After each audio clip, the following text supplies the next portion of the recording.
hello guys इनके सालखान माजी पासा सानाम को के जोहार तेना और मिटा नवा ब्लॉग वीडियो तब अगू कते हिजुग कना आसाई ना ब्लॉग वीडियो इन पासा सेन खन सानाम को के अडी सगुन दाराम तो ठीक गया तेना टॉपिक दो ना अडी डिफरेंट हुई लगी तब तेन दो ना अगू सेटर कर बनो मा गुरुबार फार्म हाउस फार्म हाउस रे चेक लेकान जिनिस को ना मेना चिल्ली को मेना को ओका लेकान जिनिस को मेना को ना डिटेल ना देखाव बन कना तब और बड़ा जोंग लेकिन लैबन कना जे नवा फार्म हाउस दो ना अबुआ कान गया तब नेहर बनाई सानाम नेले बया मिसी को जेमन एहब खन मुचाद नेल मा तब नवा वीडियो आलोबो स्किप मा बखान बाबो ठिके दाड़े और आसाइली नवा वीडियो सांगे खन सांगे हर ठेन तब शेयर मा बुगी बड़ी कमेंट कते ना बड़ाई होचोኝ मा तब और जुदी ना वीडियो बो कुसी उतरा कना लाइक दो ना लाइक ᱧᱚᱜ का मा और मा गुरुबार यूट्यूब चैनल तब निहाती सब्सक्राइब मा और बेल आइकन होना प्रेस तरा का मा देला तब वीडियो बो एथब लगे मा गुरुबारी फार्म हाउस तमा मांग खन ना किछि हड़ बो बड़ाई गया तब नोडे ना डिफरेंट जिनिस को मेना को तब और स्पेशली सिम ना उनी बो नेल दाड़े किन कान गया नुई दो माने ब्लैक फाइटर निटा संडी कना तब और नुई रिन अडिगान सिम ना हपन ना को पीला कना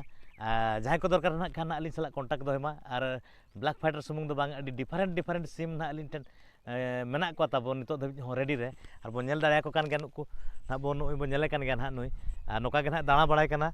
बो नेल दाड़े कान गया और उनिया लुक ताय अडी नपाय हिजुआ तो ठीक गया ना माइन देखाव ᱧᱚᱜ बन कना सुर खन जूम कते हो और बो नेल सांगे नो नोका ना नेलोक कना नुया लुक दो अडी नपाया तब नेल दाड़े कान गया बो नुई रिन हो अलिन ठेन ना स्पेशली कलेक्शन हा तब मेना को गया नुई रिन हो को पीला कना हपन अलिन ठेन अडी गान मेना को तब जहां को जुदी ना दरकार खान ना अलिन सला सगई दो हेमा तब और अलिना कॉन्टैक्ट नंबर को ना लिन एम का कना तब अलिन सला बो कॉन्टैक्ट दाड़े चेन असुविधा बनुआ जहां जुदी ना दरकार खान ना अलिन सला निहाती सगई दो हेमा तब नाम दाड़े को अब और नुई लेकान सिम को ना अडी लिन ठेन अडी प्रकार रिन मेना को तब अडी प्रकार रिन कलेक्शन लिन दोहा कर को लिन ठेन खन नुई दो ब्लैक फाइटर पूरा लॉन्ग टेम्पर टेल रिन हिजू कना ना तब नेल दाड़े कान गया और नुई आज सुर ना मिटा नुई एंगा मेनाया नुई हो ना ब्लैक फाइटर एंगा कनाय तब और नुकिन रिन हो स्पेशली पिल ना लिन ठेन मेना कर को गया नुई ना बो नेल दाड़े कान गया नुई हो मिटा भेगार माने श्रीलंकन कलेक्शन कनाय तब नुई रिन हो ब्रीड मेना को तो नितो दना हपन किन बगिया कर को अडी नपाय अडी रगिया को फाइट हो आजम बखरा हो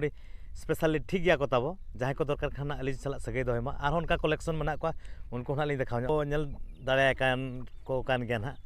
नोका रिन हपन को ना मेना को आज सला के तीना नपाय लुक ताय नेलोक कना नुई एंगा होना बो नेल दाड़े को कान गया नो दना उनका सेफ प्लेस कना तब लय अबन कना नुकु जतो ना अलिन ठेन बो नाम दाड़े को चेन उनका सुविधा बनु तब उनको नाम दाड़े को खासी को जुदी ना बो नेल दाड़े को कान गया जहां को जुदी ना दरकार नुकु बापला बेहा किंबा उनका एटा प्रोग्राम को बखरा हो जुदी जहां को दरकार ना एनखान नुकु मेना को तब इदी दाड़े को अब नुकु हो सुर खन ना लिन देखाव ᱧᱚᱜ अबन कना नुकु हो अबोरेन उतर कान गया को ना जुदी ना जहां को दरकार लिन सला ना कांटेक्ट दोमा ठीक गया नुकु लिन देखाव नो नोका ना मेना को तब नो नोका ना बो नेल दाड़े को कना उनको मारंग को मेना को स्पेशली नुकु सुक्री होना अलिन अबो ठेन मेना को तब जहां को ना दरकार खान बो इदी दाड़े को चेन हो प्रॉब्लम दो बनुआ नाम दाड़े को बो इदी दाड़े को बो नोते खन ना नोय लिन देखाव ᱧᱚᱜ कना नो मा गुरुबारी फार्म हाउस रे किछि गान लोकेशन उनते बो नेल दाड़े कान गया नोका मेना तब नो दो सामना पास्टा कना नोन ना जतो टाइप रेना जिनिस बो नाम दाड़े तब चास सामग्री दो नोनका संगिन खन दो नेलोक कना नुकु ना मेरम को नोका मारंग को ना कलेक्शन मेना को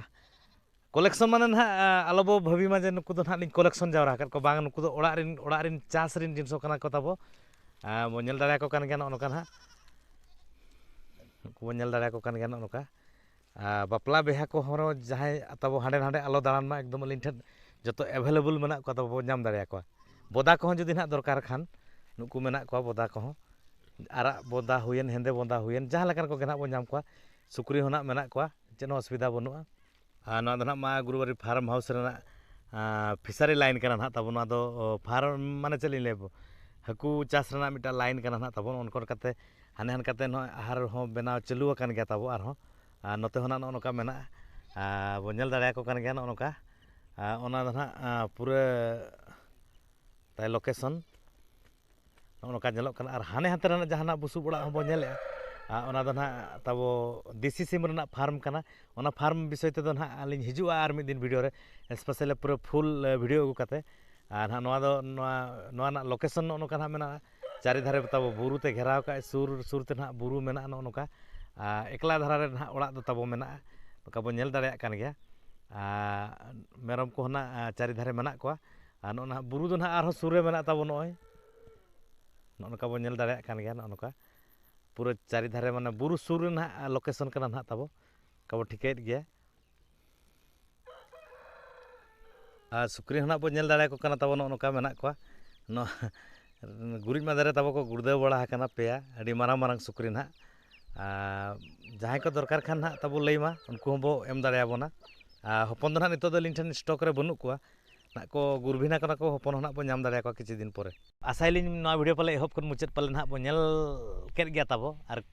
लिन आशाया ना वीडियो पले बो ना बो कुसिया कावत गया तो आपे को सपोर्ट गड़ो सपोर्ट आशीर्वाद तब नौका गे तहन मा लिन सला तोंगे रेगे एनखान दो ना दिन के नवा नवा वीडियो नवा नवा कंटेंट रेना वीडियो अगु कते अब को सामांगते दिसम हड़ को सामांगते ना हिजू रेना मिटा रस्कलिन बुझावा तब अब चैनल मा गुरुबारी यूट्यूब चैनल ना तब निहाती सब्सक्राइब ᱧᱚᱜ ᱠᱟᱜ ᱢᱟ ᱟᱨ ᱵᱮᱞ आइकन दो ना ओताता रकाब मा बाड़े आर